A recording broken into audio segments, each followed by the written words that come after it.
Pharma is the other big story. The president's comments, CureVac, obviously what we heard from Gilead and the FDA yesterday.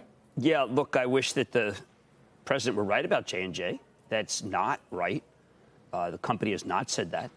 It's been very adamant that the time frame is very different. Just hate him or like him, the president got that wrong. And I'm sure J&J is anxious to try to make that clear. Moderna does have a earlier track because they got the blueprint quickly. But to put J&J in that spot is really a shame. We do have therapeutics, and I'm sure Meg will talk about remdesivir. That is not a surprise. It's been used throughout the country for the last 5 months. Regeneron probably is next with the therapeutic that works very well. I think a lot of what's happening today is because Europe was good in 2 places that were really shocking. Barclays did a great quarter. I mean, Barclays, and we saw the yield curve work yesterday in favor of the bank, so that might be a continued move. And then Daimler had a good point.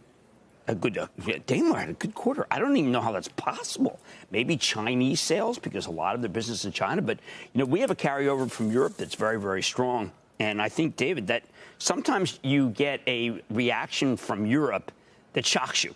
And Barclays being good at a time when the yield curve is bending in the right way makes people excited about a group that's been very down and out. And Daimler, I think the orders are running here.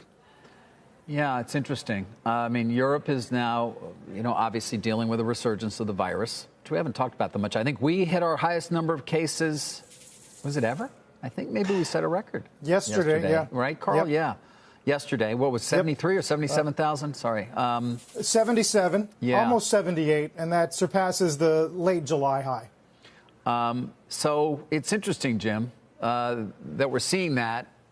It was obviously a good amount of time was spent on it yesterday in terms of this, so the perception of, well, is it lockdown versus not lockdown, or how do you reopen an economy when people don't want to necessarily still participate fully in economic activity, even if you want them to, without getting control of the virus, which we clearly have not yet. Thankfully, though, the death rate is coming down, although we're still around 1,000. Well, I think, every David, day. But to your point on J&J, I mean, listen, the president did say Moderna and Pfizer. We know that. Right. They're coming soon. No, they in terms are of at coming least soon. giving us the results. Right. And then potentially being in a position to get that emergency use from the FDA pretty soon. And then there's the therapeutics, which, I mean, he talked about, obviously he was treated with one, which is the Regeneron monoclonal antibody. I've talked a lot about what Merck has, which is MK4482. It used to be EID 2801. Now it's actually got the name Molnupiravir. That's going to be the oral antiviral. Listen, that's going to be an important drug if and when it also gets emergency use. Yes. What's difficult is, and I've just talked about this many times, and the CEO agrees with me, but Ken Frazier does not like to talk about things and promote things until they're absolutely dead right. Right. I mean, Keytruda was clearly I think, or it is, give anyone false hope who has cancer, and it's directly related that to me and told me that because I remember the false hope I got with my mother when she was dying of cancer. He's just not going to play that. He just doesn't do that.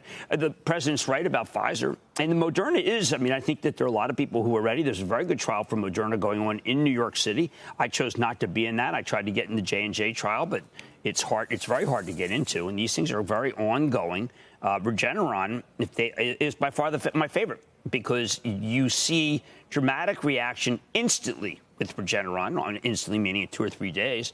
But, Carl, I think that there is a tremendous amount of sense that the trade-off is worth it. It's worth it to open it up because the death rate's low. It's maybe not worth it to open up if you look at caseload.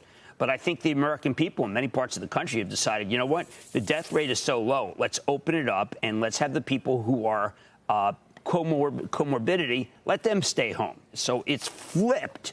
And I think even Vice President Biden felt very reluctant to say that that we should lock down again. That point was hammered home in a couple of very severe jabs in last night's debate. Shepard Smith here. Thanks for watching CNBC on YouTube.